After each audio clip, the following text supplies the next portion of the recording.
معزز سامعین گرامی قدر، صحیح بات یہ ہے کہ نہایت دکھ اور افسوس کی بات ہے کہ اسلامی معاشرے کے اندر ہم اس طرح کی باتیں اور اس طرح کی تبلیغ کرتے ہیں. کئی مرتبہ کہتے وقت بھی انسان کے دل کے اندر عجیب و غریب قسم کے خیالات آ رہے ہوتے ہیں، لیکن چونکہ معاشرے کے اندر یہ چیزیں عام ہو چکی ہیں اس لیے ان کا ذکر کرنا بھی مجبوری بن گئی ہے. اپریل فول آ رہا ہے، نعوذ باللہ، اپریل فول آ رہا ہے جس میں علی اعلان جھوٹ بولا جائے گا، مسلمان کو تکلیف پہنچائی جائے گی. کس طرح؟ جھوٹ بول کر. اور لوگوں کیا ہو گیا ہے؟ اپنی عقل کو ٹھکانے پہ لگاؤ. مسلمان کو تکلیف دینے کے لیے جھوٹ بولو گے.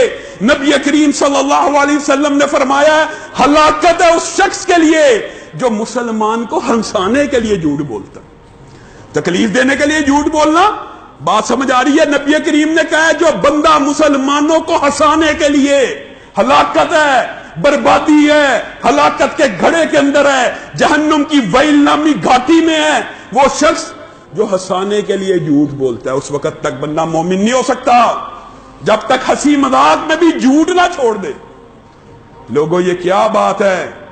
اللہ رب العزت کلام حمید میں سچ کا ذکر کرتے رہے. وَاذْكُرْ فِي الْكِتَابِ إِبْرَاهِيمَ إِنَّهُ كَانَ صِدِّيقًا نَبِيًّا. اللہ تو یہ کہہ رہا ہے ابراہیم کا ذکر ہونا چاہیے. کیوں؟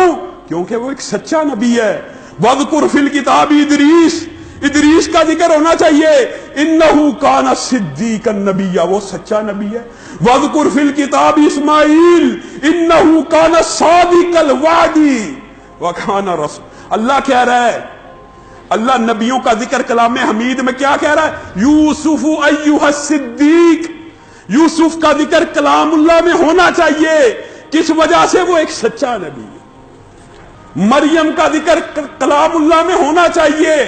وجہ کیا؟ عیسیٰ کی ماں کا ذکر ہونا چاہیے. وَأُمُّهُ صِدِّیقَةٌ، اس کی ماں سچی عورت ہے. اللہ کہہ رہا ہے کلام حمید میں، ایک تو آیت مباہلہ میں اللہ کہتا ہے لعنت ڈالو جھوٹ بولنے والوں پر. پھر اللہ تعالیٰ نے لعنت خود بھی ڈالی ہے کہ اللہ کی لعنت ہوتی ہے جھوٹ بولنے والے کے اوپر. اور اللہ تعالیٰ ہدایت نہیں دیتا، جو بندہ جھوٹ بولتا ہے اس کو اللہ ہدایت نہیں دیتا. اور اللہ نے کلام حمید میں ایک سبب کلام کے انکار کرنے کا بھی یہ بیان کیا ہے.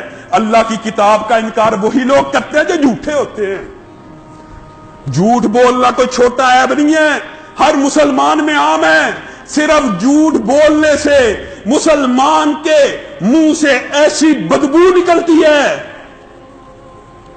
کہ رحمت کا فرشتہ 1 میل دور بھاگ جاتا ہے. کتنی سخت وعید ہے. فرشتے اللہ کی رحمت کے جتنے بھی ہیں جب انسان جھوٹ بولتا ہے 1 میل کے فاصلے پہ کھڑے ہو جاتے ہیں. تو نے اس کے بعد کوئی نیکی کر لی، تیرے دل میں کوئی نیکی کا خیال آ گیا، اللہ تو چلو ریکارڈ کرنے والا ہے، لیکن جن کی ڈیوٹی لگی ہے وہ تو تیرے سے 1 میل دور کھڑے ہیں، وہ کیسے تیری نیکی کو ریکارڈ کریں گے؟ یہ چھوٹی بات ہے. آج بے دھڑک نبی کریم صلی اللہ علیہ وسلم نے فرمایا ہے مومن مفہوماً بیان کرتا بزدل ہو سکتا ہے، ہو سکتا ہے. مومن بخیل ہو سکتا ہے، ہو سکتا ہے. آقا کیا مومن جھوٹا ہو سکتا ہے؟ نہیں نہیں نہیں نہیں، مومن جھوٹا نہیں ہو سکتا. عبداللہ ابن عامر کا واقعہ ذہن سے نکل گیا. ماں بچے کو بہلا رہی ہے، بیٹا میں تجھے کھجور دوں گی، بیٹا میں تجھے یہ چیز دوں گی. نبی کریم پاس بیٹھے ہیں، پیشانی پہ سلوٹیں آ جاتی ہیں. اے عبداللہ کی ماں، تو بچے کو ورگلا رہی ہے کہ سچ میں دے گی؟ آقا میرے پاس موجود ہے، میں سچ میں دوں گی، لیکن اگر میں کیا اس کو نہ دیتی تو نبی کریم آپ کے اور میرے لیے ایک سنہری اصول مرتب کر رہے ہیں. عبداللہ کی ماں، اللہ کی قسم اگر تو اس کو بدلے میں کھجور نہ دیتی تیرا جھوٹ لکھا جاتا. بچے کو بہلانے کے لیے امام بخاری نے ایک سکا شخص جس سے حدیث لینی تھی، کتنے میل کا سفر کیا؟ سینکڑوں کلومیٹر. وہاں پہنچے، اونٹ کو ورگلا رہے، اونٹ کو پچکا رہے، سامنے ایک کپڑا کیا ہوا ہے، اس میں چارہ کوئی نہیں. اونٹ کو جیسے عام آواز میں پیچھے پیچھے چلاتے ہیں چارے کے، امام بخاری نے آگے ہو کے دیکھا چادر میں گھاس کوئی نہیں, چادر میں چارہ کوئی نہیں. امام بخاری کہتے ہیں جو شخص ایک جانور سے جھوٹ بول سکتا ہے بخاری اس سے حدیث نہیں لے گا. لوگوں, جانور سے جھوٹ بولنا کیا یہ حرام ہے؟ کیا جانور کو اپنے پیچھے چلانا غلط تھا؟ لیکن امام بخاری نے حدیث کی حفاظت کا معیار یہ بنایا جس سے زندگی میں ایک مرتبہ بھی جھوٹ بولنا ثابت ہو جائے اس سے امام بخاری حدیث نہیں لیں گے.